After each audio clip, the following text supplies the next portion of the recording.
अस्सलामुअलैकुम dear students. इस video में आज आप लोग को मैं पढ़ाने जा रहा हूँ टाइप्स ऑफ कार्बोहाइड्रेट्स। पिछले वीडियो में आप लोग को मैंने पढ़ाया था इंट्रोडक्शन टू कार्बोहाइड्रेट्स। तो टाइप्स ऑफ कार्बोहाइड्रेट्स में पहले आता है मोनोसेकेराइड्स। तो मोनोसेकेराइड्स कौन से कार्बोहाइड्रेट्स हैं? मोनोसेकेराइड्स वो कार्बोहाइड्रेट्स हैं जो कि सिंपल फॉर्म ऑफ कार्बोहाइड्रेट हैं, यानी कि ये इसकी फर्दर ब्रेकडाउन नहीं हो सकती। ठीक है। अच्छा, इसकी कॉमन एग्जांपल भी मैं आपको बताता चलूँ। फ्रक्टोज हो गया, ग्लूकोज हो गया। ग्लूकोज से तकरीबन सारे के सारे लोग वाकिफ़ हैं। ग्लूकोज, तो ये सारे क्या हैं? ये मोनोसेकेराइड्स हैं। अच्छा, मोनोसेकेराइड्स की मीनिंग हम देखते हैं। तो मोनो का मतलब होता है सिंगल या एक। अच्छा, सेकेराइड का मतलब सेकेरम होता है और सेकेरम का मतलब होता है शुगर।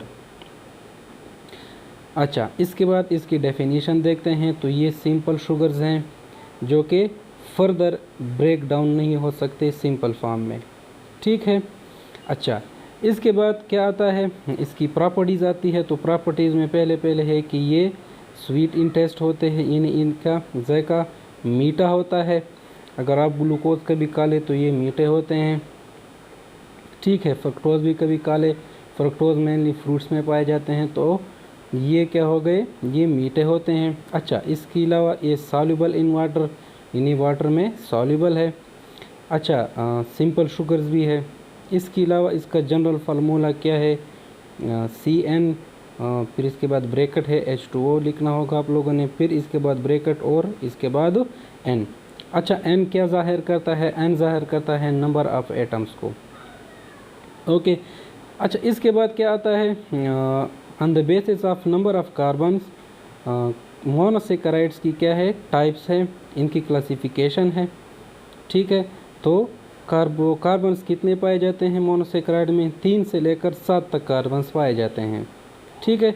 तो वो मोनोसेकेराइड्स जिनमें 3 कार्बन हो तो उनको क्या कहा जाता है? ट्राइओजेज। ठीक है। यहाँ पे मैंने लिख दिया है फार्मूला C3H6O3। और जो 4 कार्बन वाले होते हैं तो उनको क्या कहते हैं? टेट्रोजेज। ठीक है। इसके अलावा जो 5 कार्बन वाले होते हैं तो उसको क्या कहते हैं? पेंटोजेज। जबकि 6 कार्बन वाले को कहते हैं हेक्सोजेज और 7 कार्बन वाले को कहते हैं हेप्टोजेज। यहाँ पे मैंने इन सब के फार्मूले लिखे हैं। अच्छा, फार्मूले किस तरह है? फार्मूले उस तरह है जिस तरह मैंने आप लोगों को इंट्रोडक्शन में रेशियो बताया था, 1:2:1। यानी अगर 3 कार्बन होंगे तो रेशियो के मुताबिक 6 कार्बन हो, 6 हाइड्रोजन एटम होंगे, जबकि 3 ऑक्सीजन होंगे। इसके अलावा अगर आप लोग कोई ऐसा फार्मूला आ जाए रेशियो के मुताबिक कि कार्बन 2 हो, हाइड्रोजन 4 हो और ऑक्सीजन 2 हो, तो आप लोगों ने रेशियो के अलावा ये भी देखना है कि कार्बन कितने होंगे। यानी स्टार्ट कार्बन के मोनोसेकेराइड में या जो कार्बोहाइड्रेट्स है वो 3 से होगा, यानी 2 कार्बन वाले मोनोसेकेराइड्स या कार्बोहाइड्रेट्स नहीं होंगे। अच्छा, तो ये तो हो गए नंबर ऑफ़ कार्बन्स, यानी ट्राइओजेस, टेट्रोजेस, पेंटोजेस। इसके बाद आता है स्ट्रक्चर। तो स्ट्रक्चर ज़रूरी है, आप लोगों ने याद रखना है, समझना है। तो स्ट्रक्चर कौन से होते हैं? यानी चेन फॉर्म चेन स्ट्रक्चर या स्ट्रेट चेन स्ट्रक्चर। अच्छा, ये कब होता है इन लोग का ये स्ट्रक्चर कार्बोहाइड्रेट्स का? जब ये सॉलिड फॉर्म में होते हैं। जबकि इसके अलावा साइक्लिक या रिंग स्ट्रक्चर, और ये स्ट्रक्चर, ये कार्बोहाइड्रेट्स का स्ट्रक्चर कब होता है? जब ये लिक्विड फॉर्म में होते हैं। ये आप लोग MCQs के लिए याद रखें। अच्छा, इसके बाद आता है स्ट्रेट चेन स्ट्रक्चर में कौन से किस्म स्ट्रक्चर हैं? यहाँ पे 2 किस्म के स्ट्रक्चर मैंने लिखे हैं। ये जो स्ट्रक्चर है फिशर चेन स्ट्रक्चर, और इसके अलावा है फिटेज या फिटेग पेयर्स स्ट्रक्चर। ठीक है। तो फिशर चेन स्ट्रक्चर जो है हमारे जो कोर्स की किताब है उसमें पाया जाता है, उसमें अक्सर होता है, तो इस वजह से इस पे हमारा ज़्यादा फोकस रहेगा। ये किस तरह होता है? ये इस तरह एक स्ट्रेट चेन होता है कार्बन का, जिस तरह मैंने यहाँ पे हेक्सोजेज लिखे हैं। तो ये 6 कार्बन है। ठीक है। और इसके साथ ये हाइड्रोक्सिल ग्रुप और हाइड्रोजन वगैरह लिखे हैं मैंने यहाँ पे। तो ये इस तरह बिल्कुल स्ट्रेट चेन होता है।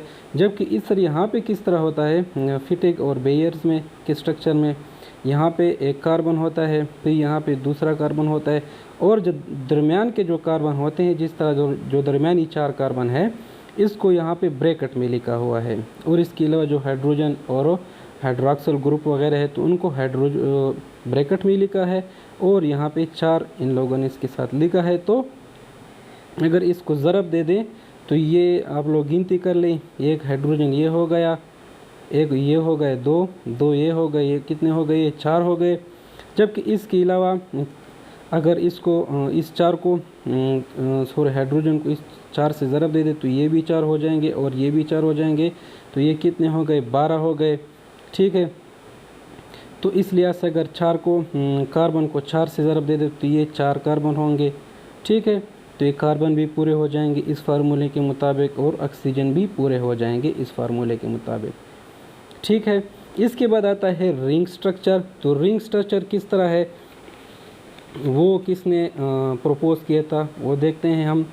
तो रिंग स्ट्रक्चर या साइक्लिक स्ट्रक्चर जो है, इसे हैनवर्थ ने प्रपोज किया था, और हैनवर्थ ने एक फार्मूला बताया था। तो इस वजह से इस फार्मूले को क्या कहते हैं, या इस स्ट्रक्चर को हैनवर्थ प्रोजेक्शन फार्मूला भी कहते हैं। अच्छा, रिंग स्ट्रक्चर कौन से होते हैं, 2 किस्म के होते हैं, एक होता है फ्यूरानोज और एक होता है पायरानोज। फ्यूरानोज जो है ये 5 कार्बन से बना होता है, जबकि पायरानोज जो है ये 6 कार्बन से बना होता है।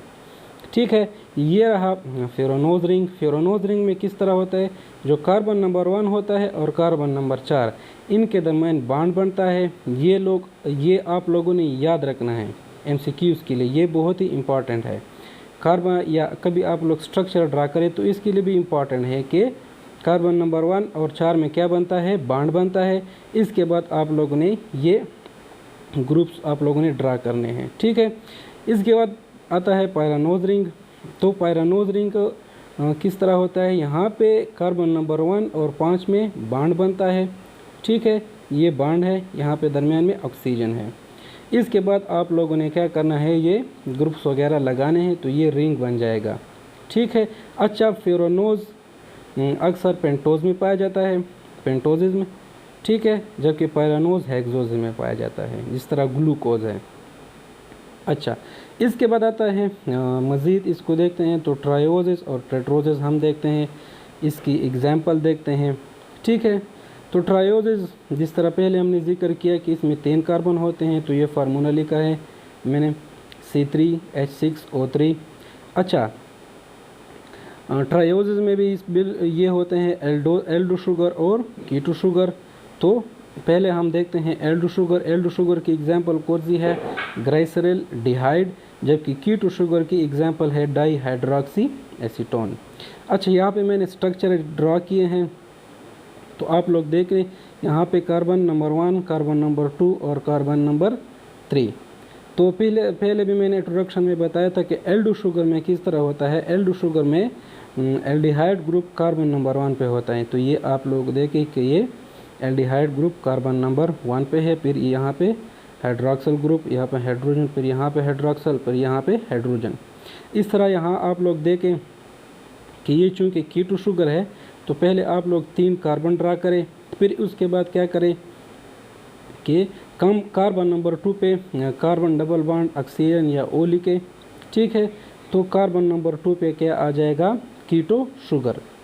इसके बाद आप लोग हाइड्रोजन की गिनती भी कर ले और ऑक्सीजन की गिनती भी कर ले कि आए ये 6 हैं कि नहीं है। तो आप लोग देखें कार्बन नंबर हाइड्रोजन नंबर 1, 2, 3, 4, 5 और 6। तो ये फार्मूले के मुताबिक 6 पूरे हैं, कार्बन भी पूरे हैं। और ऑक्सीजन हम देखते हैं तो ऑक्सीजन में 1, 2 और 3, तो ऑक्सीजन भी पूरे हैं फार्मूले के मुताबिक। इसके बाद आता है टेट्रोजेस। तो टेट्रोजेस कौन से होते हैं, 4 कार्बन वाले का जो मोनोसैकेराइड्स होते हैं। तो ये फार्मूले के मुताबिक कौन से हैं,